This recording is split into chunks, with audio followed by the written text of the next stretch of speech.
नमस्कार दोस्तों, कैसे हैं आप सब लोग। तो welcome back to our channel. आज हम आपके लिए वीडियो नंबर 5 लेकर आए हैं। हमारे चैनल में जैसे मैंने आपको पहले भी बता रखा है, हम इकोनॉमिक्स की सभी वीडियोस लेकर आ रहे हैं क्लास 12th की, और आज हम 5th नंबर वीडियो लेकर आए हैं। हमने पिछले चैप्टर में, पिछली वीडियो में, 4th नंबर वीडियो में हमने नेशनल इनकम चैप्टर स्टार्ट कर दिया था। उस वीडियो में मैंने आपको कुछ कॉन्सेप्ट समझाए थे और उसी को अपन कंटिन्यू करेंगे आज वाली वीडियो के अंदर। देखिए, अब इस 5th नंबर वीडियो के अंदर मैं आपको बताने वाला हूं कुछ important topics of national income. पिछली वीडियो में एक टॉपिक रह गया था, वो वीडियो काफी लंबी हो गई थी, इसलिए मैं इसमें कवर कर रहा हूं। छोटा सा कॉन्सेप्ट है सिटीजनशिप एंड रेजिडेंशिप। हाँ फ्रेंड्स, ये बहुत ही छोटा सा टॉपिक है, कभी कभी पूछ लिया जाता है, तो देखते हैं इसका मतलब क्या होता है। सबसे पहले मैं बात करता हूं सिटीजनशिप की। देखिए, सिटीजनशिप का मतलब होता क्या है, इसमें डेफिनेशन में हम जाएं उससे पहले मैं देखता हूं कि सिटीजनशिप एक डॉक्यूमेंट होता है, एक ऐसा डॉक्यूमेंट जो ये बताता है कि आप कौन से देश के नागरिक हैं। सिटीजन का मतलब क्या होता है, आप नागरिक होना, तो आप कौन से देश के नागरिक हैं ये कौन बताता है, आपकी सिटीजनशिप बताती है। तो देखिए, सिटीजनशिप एक ऐसा डॉक्यूमेंट है जो ये बताता है कि आप कौन से देश के नागरिक हैं, कौन से देश के सिटीजन हैं। अब ये सिटीजनशिप किस पर प्रिफर करती है, किस पर डिपेंड है, ये किस पर पता चलता है कि अपन किसी देश के सिटीजन हैं या नहीं, कैसे पता चलेगा। तो इसके लिए दो चीजों का होना जरूरी है। ये दो चीजें आप ध्यान रखें, या तो मेरा उस देश के अंदर प्लेस ऑफ बर्थ है, मतलब मैं अगर उस देश में जन्मा हूं तो मैं कह सकता हूं कि मैं उस देश का सिटीजन हूं, पहली बात। दूसरी बात, क्या अगर मैं उस देश में नहीं जन्मा तो क्या फिर भी मैं उस देश का सिटीजन कहला सकता हूं? हां, आप कहला सकते हैं। कैसे? लीगल प्रोविजंस के थ्रू। देखिए, अगर मैं किसी देश में नहीं जन्मा तो मैं उसका सिटीजन नहीं ले सकता, पर एक और तरीका है, बर्थ के अलावा एक और तरीका है जिससे मैं उस देश की सिटीजनशिप ले सकता हूं। वो तरीका क्या है? वो तरीका है अगर मैं लीगल प्रोविजंस को फॉलो अप करूं, अगर उस देश के कानून को फॉलो करूं, उस सेंट्रल गवर्नमेंट या जो देश का कानून होता है, देश की जो गवर्नमेंट होती है, अगर उसके प्रोविजंस को फॉलो अप करके अगर वो गवर्नमेंट मुझे सिटीजनशिप दे दे तो मैं उस देश का नागरिक बन सकता हूं। तो सिटीजनशिप दो तरीके से मिल सकती है। एक, जहां पर या तो आप उस देश में जन्मे हो तो ऑटोमेटिकली आप उस देश के सिटीजन हो गए। दूसरा, अगर उस देश में आप जन्मे नहीं हो फिर भी आप उस देश के सिटीजनशिप बन सकते हो। कैसे ले सकते हो आप सिटीजनशिप? आप ले सकते हो through the legal provisions, through the legal way. आप अगर सेंट्रल गवर्नमेंट की परमिशन से आपको सिटीजनशिप मिल सकती है। जैसे कि आपने अभी रिसेंटली देखा होगा, अदनान स्वामी अपने बहुत फेमस सिंगर हैं इंडिया के अंदर। अदनान स्वामी जो है, बेसिकली प्लेस ऑफ बर्थ उनका इंडिया नहीं है, पर उन्होंने सेंट्रल गवर्नमेंट के थ्रू, लीगल प्रोविजंस के थ्रू इंडिया की सिटीजनशिप गेन करी है। तो वो आपका दूसरा एग्जांपल, उसमें अदनान स्वामी जी, आपको समझ में आ जाएगा कि अदनान स्वामी का जो सिटीजनशिप है वो बाय बर्थ नहीं है, वो बाय लॉ है। ठीक है ना फ्रेंड्स? तो इसमें यही लिखा गया है, citizenship it is a legal concept. ये एक लीगल कॉन्सेप्ट है, या तो ये it is based on place of birth, या तो ये प्लेस ऑफ बर्थ पर डिपेंड होगा, या फिर कोई लीगल प्रोविजंस के ऊपर डिपेंड होता है। ठीक है दोस्तों, अब बात करते हैं रेजिडेंशिप की।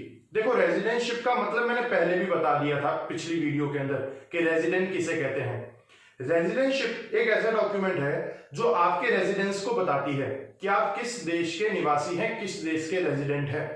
देखिए, अगर मुझे किसी देश का निवासी होना है, किसी देश का रेजिडेंट होना है, तो जरूरी नहीं है कि मैं उस देश में जन्मा हूं। मतलब अगर मैं इंडिया में जन्मा हूं तो जरूरी नहीं है मैं कि इंडिया का ही रेजिडेंट हूं, मैं और कहीं जाकर भी रह सकता हूं, चाहे जन्मा भले ही मैं इंडिया के अंदर हूं। तो जरूरी नहीं है कि जिस देश के आप सिटीजन हो उसी देश के आप रेजिडेंट हो। ठीक है ना? तो रेजिडेंशिप का मतलब होता क्या है, वो कैसे डिसाइड होगी? तो रेजिडेंशिप एक इकोनॉमिक कॉन्सेप्ट है। हाँ फ्रेंड्स, जैसे कि ये लीगल कॉन्सेप्ट है, ये एक इकोनॉमिक कॉन्सेप्ट है। ये इकोनॉमिक कॉन्सेप्ट है और ये किसके ऊपर बेस्ड है? ये बेस्ड है आपकी इकोनॉमिक एक्टिविटीज पर।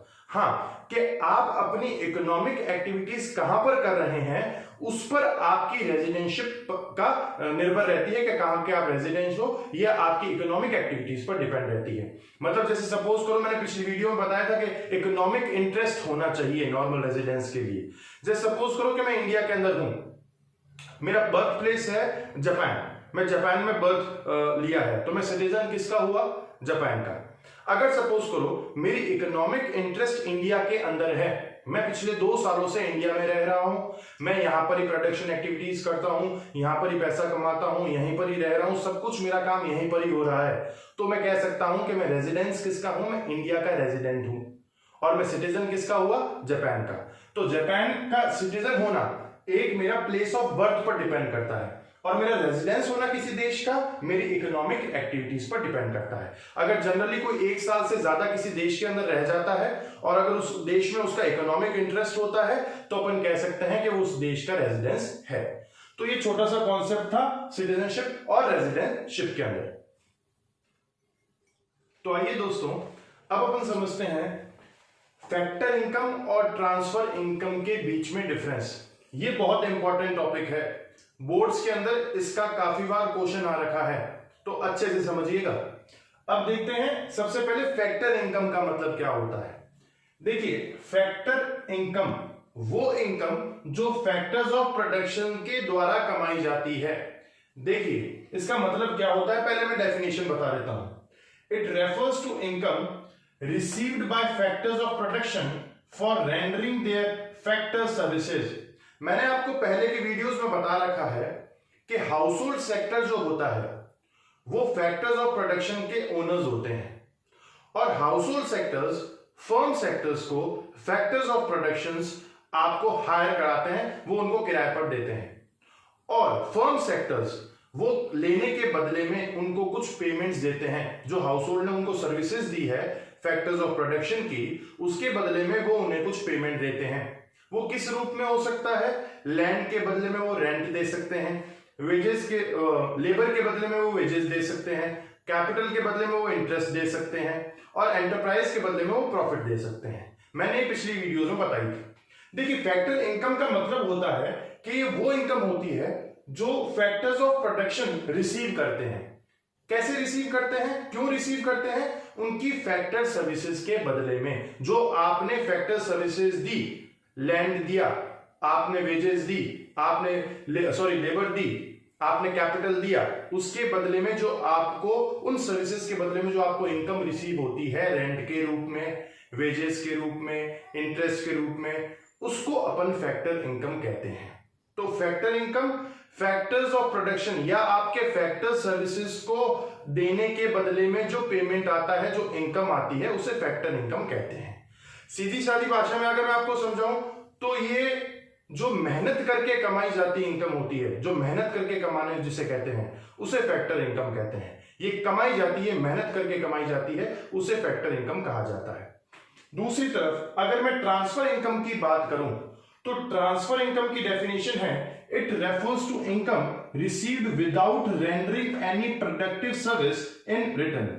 ये वो इनकम है जिसके बदले में आपको कोई प्रोडक्टिव कार्य नहीं करना पड़ेगा, आपको कोई प्रोडक्टिव एक्टिविटी नहीं करनी पड़ेगी, ये आपको बैठे बैठे मिल जाती है।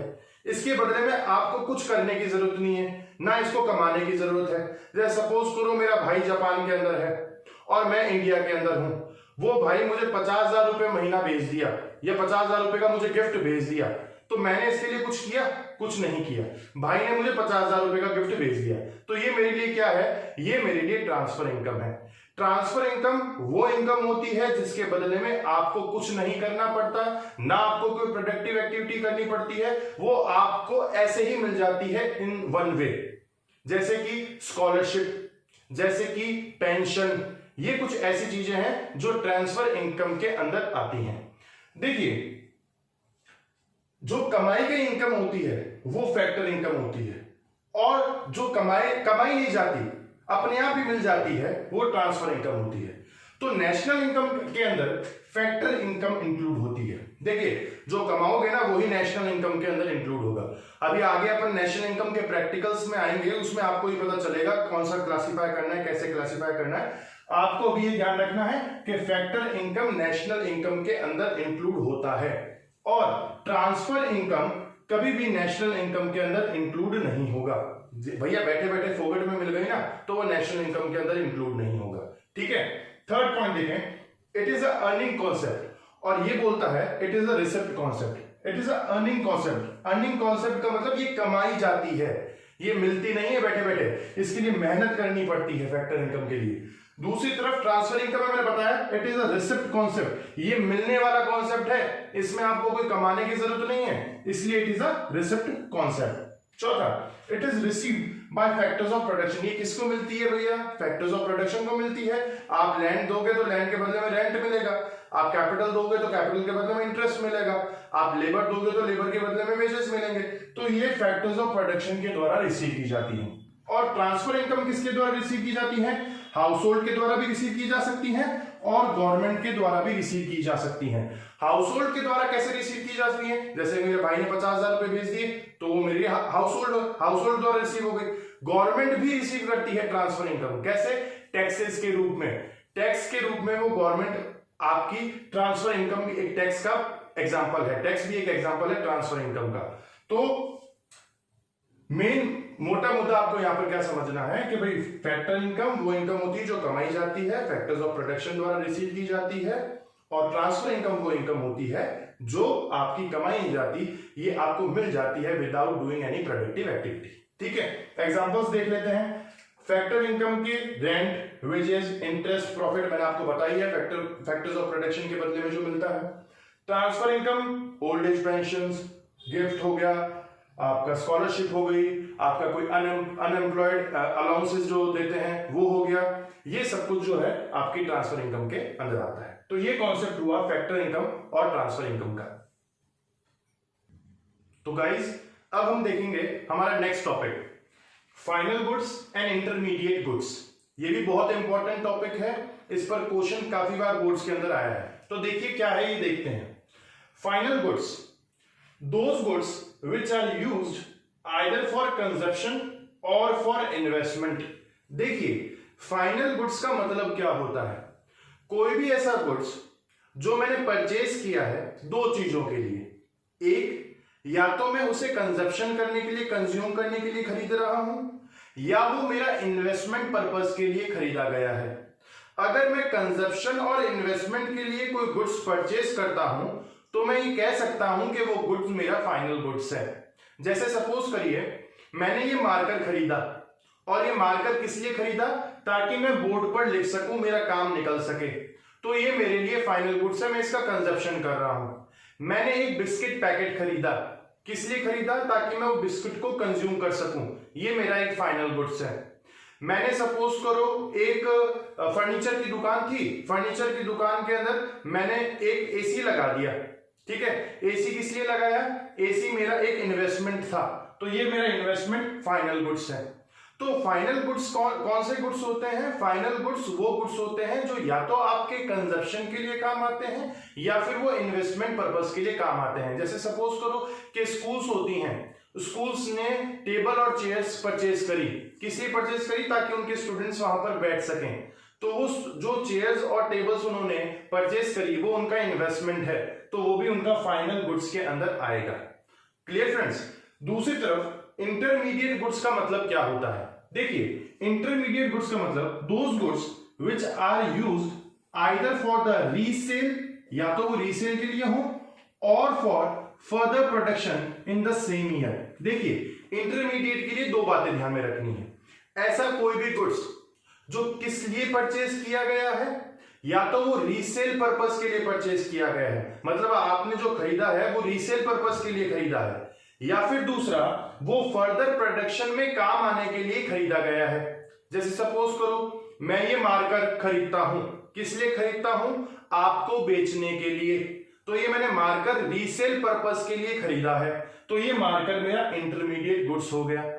अगर सपोज करो मैं कोई फर्नीचर लेकर आता हूं, लकड़ी लेकर आता हूं, और उस लकड़ी को मैं टेबल और चेयर बनाता हूं उससे बैठकर, ठीक है, मैं एक फर्नीचर हूं, मैं फर्नीचर बनाने वाला व्यक्ति हूं, मैं फर्नीचर लेकर आता हूं, लकड़ी लेकर आता हूं और लकड़ी से मैं टेबल्स बना रहा हूं, कुर्सी बना रहा हूं, तो वो मैं लकड़ी जो परचेज करी वो मेरी इंटरमीडिएट गुड्स होगी। क्यों? क्योंकि वो आगे फर्दर प्रोडक्शन के लिए काम आ रही है, वो लकड़ी की टेबल या लकड़ी की चेयर्स वगैरह बनाने के लिए काम आ रही है। तो इंटरमीडिएट गुड्स में आपको दो चीजें ध्यान में रखनी है, ये एक वो रीसेल पर्पस के लिए इस्तेमाल की जा रही है, दूसरा वो आगे कुछ प्रोडक्शन करने के लिए इस्तेमाल की गई है, तो अपन कह सकते हैं वो इंटरमीडिएट्स है। और फाइनल में आपको क्या चीज ध्यान रखनी है फाइनल गुड्स में? फाइनल गुड्स में आपको ध्यान में रखना है कि वो कंजप्शन पर्पस के लिए ली गई है या फिर वो इन्वेस्टमेंट पर्पस के लिए ली गई है। क्लियर दोस्तों? देखें दूसरा क्या है, it is included in national income. हमेशा ध्यान रखिए फाइनल गुड्स ही नेशनल इनकम की कैलकुलेशन के अंदर आता है, इंटरमीडिएट गुड्स कभी भी नेशनल इनकम की कैलकुलेशन के अंदर नहीं आएगा, ठीक है ना। Third point, they have direct demand. देखो फाइनल गुड्स जो होते हैं ना उनकी डिमांड डायरेक्ट होती है, वो किसी पर डिपेंडेंट नहीं होते। सपोज करो कि मैं मार्कर का ही एग्जांपल देता हूं, मुझे अगर मार्कर खरीदना है तो मैं डिमांड सीधी मार्कर की करता हूं, तो ये मेरा मार्कर क्या है? फाइनल गुड्स है। मैं इसके अंदर जो इंग्रेडिएंट्स यूज हुए हैं, सपोज करो ये प्लास्टिक यूज हुआ है, मैं इसकी डिमांड नहीं कर रहा, मैं सीधा मार्कर का इस्तेमाल किया, मार्कर मुझे चाहिए, इसलिए मैं सीधा मार्कर की डिमांड कर रहा हूं। तो मार्कर की डिमांड मेरा फाइनल गुड्स है मार्कर, इसलिए इसकी डिमांड डायरेक्ट डिमांड होती है, मैं सीधा जाकर मार्कर ही मांगूंगा और कुछ चीज नहीं मांगूंगा। दूसरी तरफ इंटरमीडिएट गुड्स जो होती हैं वो डिराइव्ड डिमांड होती है उनकी, मतलब उनकी डिमांड डायरेक्टली नहीं होती, वो डिराइव्ड होती है। डिराइव्ड मतलब वो डिपेंडेंट होते हैं, किस पर डिपेंडेंट होते हैं? वो फाइनल गुड्स पर डिपेंडेंट होते हैं। कैसे? सपोज करो मैं अगर इसके लिए प्लास्टिक खरीदता हूं, मार्कर बनाने के लिए अगर मैं प्लास्टिक खरीद रहा हूं तो वो क्या है? वो मेरा इंटरमीडिएट गुड्स है। क्यों? क्योंकि मैं उसे फर्दर प्रोडक्शन के लिए इस्तेमाल कर रहा हूं। अगर यही सपोज करो मैं प्लास्टिक कितना खरीदूं, ये किस पर डिपेंड होगा कि बाहर बाजार के अंदर लोग कितना मेरा मार्कर मांग रहे हैं। अगर मेरा मार्कर ज्यादा बिक रहा है, मार्कर की डिमांड ज्यादा है, तो मैं प्लास्टिक की डिमांड ज्यादा करूंगा। अगर मार्कर की डिमांड कम है तो मैं उस प्लास्टिक की डिमांड कम करूंगा। तो कहने का मतलब है कि इंटरमीडिएट गुड्स की जो डिमांड होती है वो फाइनल गुड्स के ऊपर डिपेंडेंट होती है और फाइनल गुड्स की डायरेक्ट डिमांड होती है। अगला, they have cross the production line, और इंटरमीडिएट गुड्स में they are still within the production boundary. देखिए प्रोडक्शन बाउंड्री का मतलब क्या होता है? इस प्रकार की एक बॉक्स है ये, सपोज करो प्रोडक्शन बाउंड्री एक ऐसी लाइन होती है जिसके अंदर अगर गुड्स है तो वो इंटरमीडिएट, और अगर उसको पार कर गया, उससे बाहर निकल गया तो वो फाइनल गुड्स हो जाता है। तो सपोज करो ये एक बॉक्स है, इसके अंदर ये 3 स्टेजेस हैं, ठीक है। ये मेरा इस बॉक्स के अंदर जब तक ये गुड्स रहेगा तब तक ये इंटरमीडिएट गुड्स कहलाएगा, और जैसे ही इस बॉक्स के बाहर निकल जाएगा ये फाइनल गुड्स कहलाएगा। तो देखिए फाइनल गुड्स जो होता है वो हमेशा प्रोडक्शन लाइन को क्रॉस कर देता है, और इंटरमीडिएट गुड्स जैसे मैंने बताया ये हमेशा प्रोडक्शन बाउंड्री के अंदर ही रहता है। अगर मैं एग्जांपल्स की बात करूं तो एग्जांपल्स में milk purchase by house hold, अगर सपोज करो हम घर में दूध खरीदते हैं, मिल्क खरीदते हैं चाय बनाने के लिए, पीने के लिए, तो वो हमारा क्या हो गया? Final goods. क्यों? क्योंकि वो हम कंजप्शन के लिए खरीद रहे हैं। और यही अगर सपोज करो डेयरी बूथ जो होते हैं वो मिल्क परचेज करते हैं, वो होंगे इंटरमीडिएट गुड्स। क्यों? क्योंकि वो क्यों खरीदते हैं? वो आगे रीसेल पर्पस के लिए खरीदते हैं, वो इसलिए खरीदते हैं ताकि वो आगे कंज्यूमर्स को बेच सके, तो वो हो गए इंटरमीडिएट गुड्स। अगर मैं एक और एग्जांपल लूं, फर्नीचर परचेज बाय स्कूल, मैंने आपको बताया कि अगर कोई स्कूल है वो फर्नीचर वगैरह परचेज कर रही है, टेबल चेयर्स वगैरह परचेज कर रही है, तो वो कौन से होंगे? वो फाइनल गुड्स होंगे। क्यों? क्योंकि वो उनके इन्वेस्टमेंट पर्पस के लिए हैं। और अगर दूसरी तरफ फर्नीचर परचेज बाय सेलर, कोई दुकानदार है वो फर्नीचर खरीदता है, वो किस लिए खरीद रहा है? ताकि वो आगे बेच सके, वो कंज्यूमर्स को बेच सके, तो वो रीसेल पर्पस के लिए खरीद रहा है, इसलिए उसे इंटरमीडिएट गुड्स कहेंगे। तो देखिए फाइनल गुड्स और इंटरमीडिएट गुड्स में फर्क क्या है? देखिए कोई भी गुड्स जो है, जैसे ये मार्कर है, ये फाइनल गुड्स भी हो सकता है, ये इंटरमीडिएट गुड्स भी हो सकता है। तो अपन डिस्टिंग्विश कैसे करें? तो फाइनल गुड्स और इंटरमीडिएट गुड्स को डिफरेंशिएट करने के लिए हमें उसका यूज देखना पड़ेगा कि वो गुड्स किस पर्पस के लिए यूज हो रहा है। अगर वो कंजप्शन के लिए यूज हो रहा है तो वो फाइनल गुड्स, अगर वो रीसेल पर्पस के लिए यूज हो रहा है तो वो इंटरमीडिएट गुड्स, अगर वो सपोज करो इन्वेस्टमेंट के लिए यूज हो रहा है तो वो फाइनल गुड्स, अगर वो फर्दर प्रोडक्शन के लिए इस्तेमाल किया जा रहा है तो वो इंटरमीडिएट गुड्स।